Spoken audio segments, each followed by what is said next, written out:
21 जनवरी सन 2022 को सीटेट का जो सीबीटी मोड में पेपर हुआ था उसमें पूछे गए पेपर 1 की सेकेंड लैंग्वेज के कुछ अहम सवालात को आज हम लोग हल करेंगे। ये सवालात पिछले साल कई शिफ्टों में रिपीट हुए थे, तो बहुत ही ज़्यादा इम्पोर्टेंट क्लास है। आप लोग इसको लाइक कीजिए, शेयर कीजिए और हैदरी स्टडी पॉइंट को ज़रूर सब्सक्राइब कीजिए। तो चलिए, आप लोग देख पा रहे होंगे यहाँ पे एक पैसेज है और पैसेज से मुताल्लिक सवालात हैं। पैसेज के सवालात बहुत ही आसान होते हैं, इन्हें सॉल्व करके मैं आपका वक्त ज़ाय नहीं करूँगा। सीधे हम आएंगे और पेडागोजी के इम्पोर्टेंट क्वेश्चंस जो कि पिछले साल कई शिफ्ट में रिपीट हुए थे उन्हें हल करते हैं। ठीक है, तो यहाँ से सवालात शुरू हो रहे हैं। सवालात आपको थोड़ा सा धुंधले दिख रहे होंगे क्योंकि पिछली बार जो सीबीटी मोड का पेपर हुआ था उसमें उर्दू का फॉन्ट बहुत ही छोटा था, तो आप लोग थोड़ा सा मैनेज कर लेंगे। वीडियो की क्वालिटी को यहाँ से बढ़ा लीजिएगा और मोबाइल को लैंडस्केप मोड में यानी कि इस तरह से कर लीजिएगा तो आपको बिल्कुल साफ साफ दिखाई देगा। पहला सवाल आपके सामने है कि उस्ताद अपनी क्लास के बच्चों के साथ सरगर्मी के दौरान तामुल करता है। एक टीचर है, क्लासरूम में बच्चों के साथ एक्टिविटी करता है और एक्टिविटीज़ करने के साथ साथ वो बच्चों से इंटरेक्शन करता है, अंतःक्रिया करता है। तो इससे क्या होगा? क्या टीचर सियाक में ज़बान और तरसील के फ़रोग में मदद करता है, यानी कि संदर्भ में भाषा और संप्रेषण के विकास में बच्चों की सहायता करना चाह रहा है। कंटेक्स्ट में लैंग्वेज और कम्युनिकेशन के डेवलपमेंट में वो हेल्प करना चाह रहा है, या फिर खेल के दौरान ज़बान की आमोजिश को, लैंग्वेज लर्निंग को, भाषा अधिगम को वो गिराबार बनाना चाहता है, या फिर मालूमात का मुस्तनद माखज़ फराहम कर रहा है, यानी कि इंफॉर्मेशन का अथेंटिक टूल बच्चों को प्रोवाइड करा रहा है, या ज़बान के खेल के ज़रिए यानी लैंग्वेज गेम के ज़रिए घर की ज़बान यानी कि बच्चे की मादरी ज़बान की आमोजिश में वो मदद कर रहा है। तो क्लासरूम में बच्चों के साथ एक्टिविटी करते हुए, इंटरेक्शन करने से, तामुल करने से, अंतःक्रिया करने से संदर्भ में भाषा और संप्रेषण का विकास होता है, यानी कि कंटेक्स्ट में लैंग्वेज एंड कम्युनिकेशन डेवलप होती है, यानी कि सियाक में ज़बान और तरसील के फ़रोग में टीचर मदद कर रहा है क्लासरूम में बच्चों के साथ सरगर्मी के दौरान तामुल करके। तो पहला वाला ऑप्शन हमारा सही जवाब है। अगला सवाल आपके सामने है जिसमें ये कहा जा रहा है कि बच्चे अपने इर्द गिर्द दो ज़बानें बोलते हैं और सुनते हैं, दोनों ज़बानों से शनासाई उनके लिए कैसी है? उनके लिए नुकसानदह है, उनके लिए फ़ायदेमंद है, कोई फ़र्क नहीं पड़ता दो ज़बानों के सुनने और बोलने से, या फिर एक दूसरे में वो मुखिल होंगी यानी कि खलल पैदा करेंगी, रुकावट पैदा करेंगी।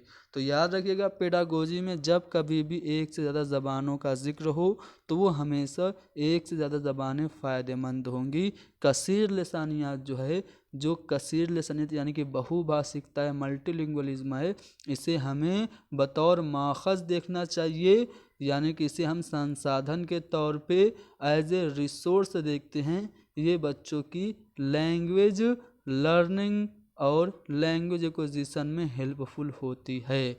तो दो ज़बानें यानी कि बाइलिंगुअलिज्म एटमॉस्फियर है, तो बाइलिंगुअलिज्म हो या फिर मल्टीलिंगुअलिज्म हो, ये बच्चों के लिए हमेशा हेल्पफुल होगी, यानी कि दूसरा वाला ऑप्शन हमारा सही जवाब है।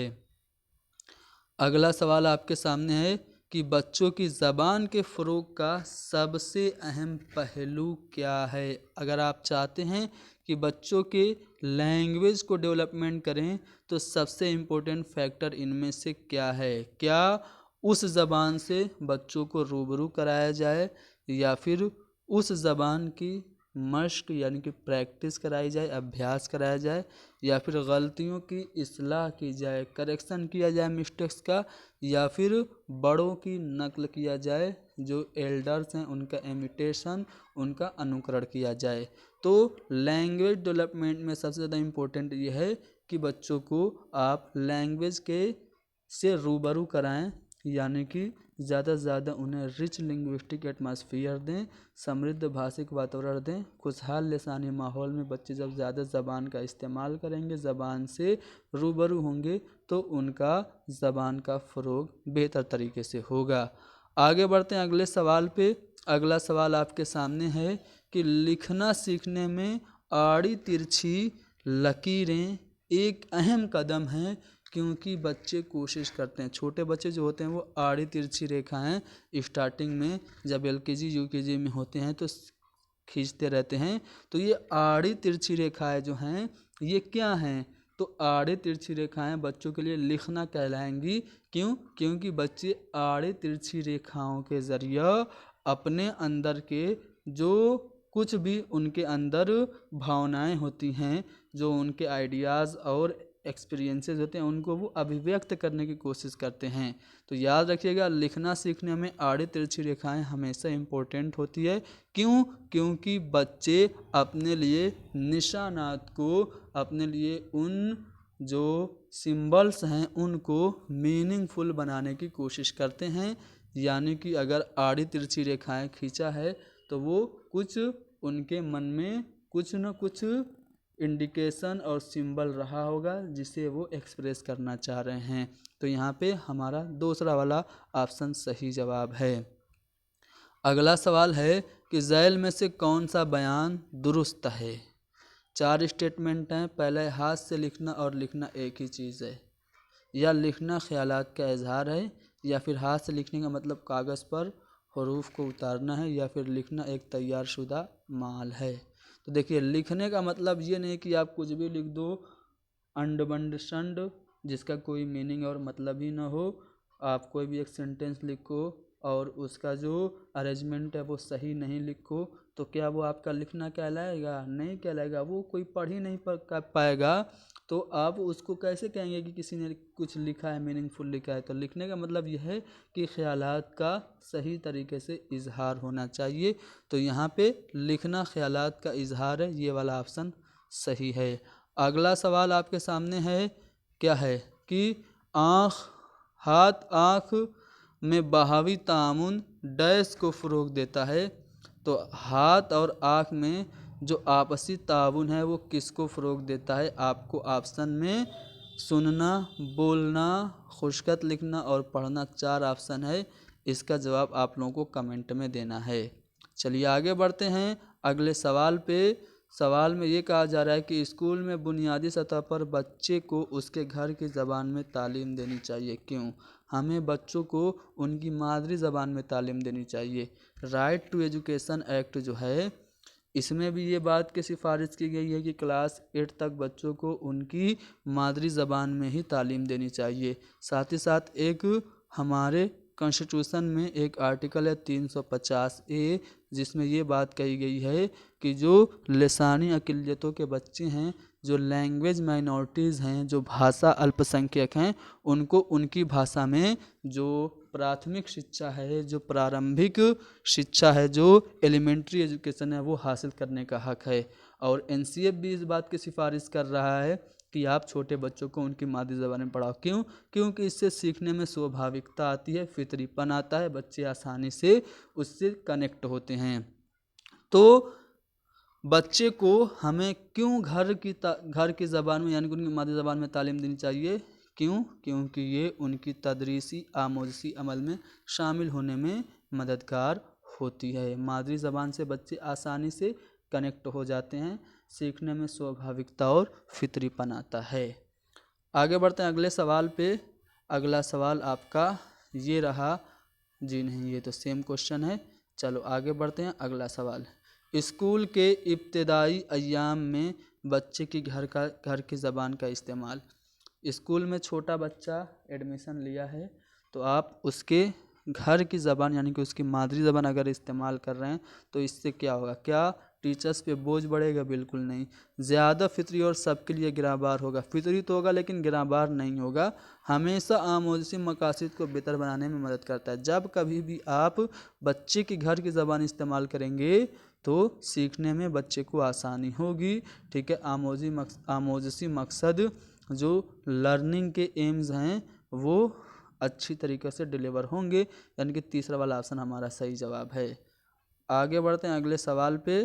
कहा जा रहा है कि तकमीली अंदाज़ा कद्र का बुनियादी मकसद। तकमीली अंदाज़ा कद्र समझ रहे हैं, इसको कहते हैं समेटिव असेसमेंट।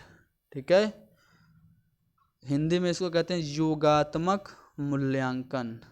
तो योगात्मक मूल्यांकन का बुनियादी मकसद क्या है? क्या हुसूल याबी में, यानी कि जो बच्चों की प्रोग्रेस है उनमें बेहतरी लाना, या फिर मुताले की इकाई की शुरुआत में तलबा की फ़हम के बारे में मालूमात यकजा करना। यानी कि बच्चे जब पढ़ना शुरू कर रहे हैं तो शुरुआत में ही बच्चे ने कितना सीखा इसके बारे में आप जानकारी को कलेक्ट करिए, या फिर तदरीस और तलबा की आमोज़ी में बेहतरी के लिए तलबा के फ़हम की मौजूदा सतह का अंदाज़ा करना, या फिर हुसूल याबियों की जाँच और मेयार का क़याम। तो यहाँ पे तकमीली अंदाज़ा कद्र का बुनियादी मकसद है हुसूल याबियों की जांच और मेयार का क़याम। तो यहाँ पे अगर आप लोग देखें तो क्वेश्चन नंबर 144 का चौथा वाला ऑप्शन हमारा सही जवाब होगा। मुख्तलिफ हालात में ज़बान के मुअस्सिर और मुनासिब इस्तेमाल के लिए ज़रूरत किस बात की है? तो हम अगर अलग अलग सिचुएशन में लैंग्वेज को इफ़ेक्टिवली और प्रभावशाली तरीके से प्रयोग कर रहे हैं तो हमें क्या कवायद के उसूलों की ज़रूरत होगी? जी नहीं। कवायद के तमाम नुकात की तारीफ़ जानने की ज़रूरत? जी नहीं। कवायद के मुनज़्ज़म तवज्जो की? जी नहीं। बल्कि हमें सियाक में कवायद के इस्तेमाल पर इसरार करने की ज़रूरत होनी चाहिए, यानी कि हम मौका और महल के मुताबिक, संदर्भ के अनुसार, कंटेक्स्ट के अकॉर्डिंग हम कवायद को यूज़ कर सकें, यानी कि चौथा वाला ऑप्शन हमारा सही जवाब होगा। अगला सवाल ये है, क्या है कि ज़बान के क्लासरूम के बारे में ज़ैल में से कौन सा बयान दुरुस्त नहीं है? पहला बयान है कि क्लास में शोरगुल का मतलब तलबा आमोज़ी अमल में शामिल है। कि यह बयान गलत है? जी नहीं, ये बयान बिल्कुल सही है, क्योंकि जब बच्चे एक दूसरे से इंटरेक्शन करेंगे, आमोज़ी अमल में मशगूल रहेंगे तो थोड़ा मोड़ा तो शोर होगा। थोड़ा मोड़ा शोर जो है वो क्लासरूम में एक्सेप्टेबल है। दूसरा है कि मुनज़्ज़म क्लास वो है जहाँ तलबा आराम से बैठे हों और उस्ताद पढ़ा रहा हो। क्या ये सही है या गलत है? तीसरा ऑप्शन है कि सोचना, जोड़े और तबादला ख्याल पूरी क्लास को सरगर्मी में शामिल करने के तरीके हैं। तो ये बात भी सही है, जब हम जोड़े बना देते हैं, बच्चों को आइडियाज़ का एक्सचेंज करने के लिए दे देते हैं, विचारों का आदान प्रदान करने के लिए कहते हैं, तो इससे क्या होता है, पूरी क्लास एक्टिविटी में इंक्लूड हो जाती है। और तलबा से कहानी में जब हम रोल प्ले करवाते हैं तो ये भी एक अच्छा तरीका है। लेकिन जहाँ बच्चे बस शांति से बैठे हों, इनएक्टिव हों, मुनज़्ज़म बहुत क्लास हो, बहुत ज़्यादा रूल रेगुलेशन हो, आराम से तलबा बैठे हों और टीचर जी पढ़ा रहे हों, तो ये जो बात है ये ज़्यादा मुनासिब नहीं है ज़बान के क्लासरूम के बारे में। तो ये वाला ऑप्शन हमारा गलत होगा, दुरुस्त नहीं है पूछा जा रहा है, तो दूसरा वाला ऑप्शन हमारा जवाब हो जाएगा। आगे बढ़ते हैं अगले सवाल पे। अगला सवाल क्या है कि कवायद की मश्क कैसे होनी चाहिए? तो सियाक के मुताबिक होनी चाहिए, कंटेक्स्ट के अकॉर्डिंग, संदर्भानुसार होनी चाहिए, ग्रामर की प्रैक्टिस। चलो अगला सवाल कि नोम चॉम्स्की के मुताबिक कौन सी तजवीज़ सही है? देखो, नोम चॉम्स्की का नज़रिया सीधे सीधे है, वो ये कहते हैं कि बच्चों में ज़बान सीखने की कुव्वत पैदाइशी होती है, भाषा सीखने की क्षमता बच्चों में जन्मजात होती है, यानी कि जो तीसरा वाला ऑप्शन है कि ज़बान सीखने की पैदाइशी इस्तेदाद बच्चों में मौजूद होती है, ये बयान चॉम्स्की का है। आगे बढ़ते हैं अगले सवाल पे। अगला सवाल क्या है कि इस्तिक़राई तरीका रूब अमल होता है। तो जो इस्तिक़राई तरीका होता है इसमें हम लोग पहले एग्जाम्पल देते हैं, फिर रूल्स बताते हैं, यानी कि इसको हम कहते हैं इंडक्टिव मेथड, हिंदी में आगमन विधि कहा जाता है। यानी कि एग्जाम्पल ऐसा हो जो बच्चे जाने, जिसको समझें, जो उनका जाना पहचाना हो, यानी कि जो मानूस हो, और फिर आप रूल की तरफ लेके चले जाएं, भले ही वो रूल बच्चे पहली बार देख रहे हों। तो इस्तिक़राई तरीका जो है वो रूब अमल होता है किससे? मानूस से गैर मानूस की तरफ, यानी कि तीसरा वाला ऑप्शन हमारा सही जवाब है। चलो इसका जवाब बताओ। उस्ताद एक ट्रे में रेत रखकर बच्चों से कहता कि अपनी उंगलियों से हुरूफ़ तहज्जी लिखो। एक ये ट्रे है, इसमें रेत रख दिया और बच्चे ABCDEFGHIJKLMNOP इस तरह से अल्फ़ाबेट लिख रहे हैं या फिर कोई भी हाथ से लिख रहे हैं। तो ये जो एक्टिविटी टीचर करा रहा है इसका मकसद क्या है?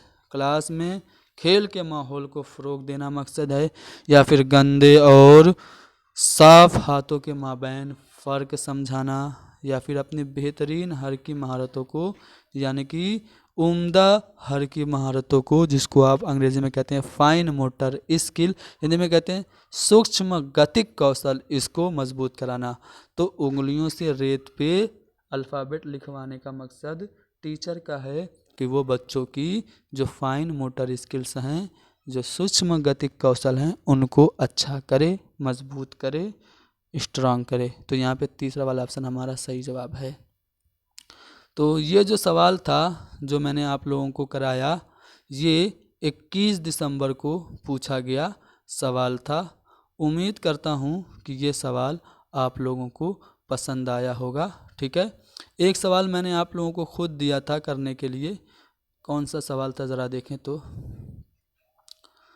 हाँ, उसका जवाब आप लोग कमेंट में बताएंगे। कहाँ गया? ये वाला। तो 141 का क्या होगा? हाथ आँख में बाहमी ताउन डैश महारत को फ़रोग देता है। हाथ और आँख में बाहमी ताउन कौन सी महारत को फ़रोग देता है? आप लोगों को कमेंट में बताना है। चलिए, आज के लिए इतना ही बस। मिलते हैं हमारी अगली क्लास में। अगली क्लास में यानी कि कल जो 3 बजे क्लास होगी वो हमारी लाइव क्लास होगी। अल्लाह हाफिज़।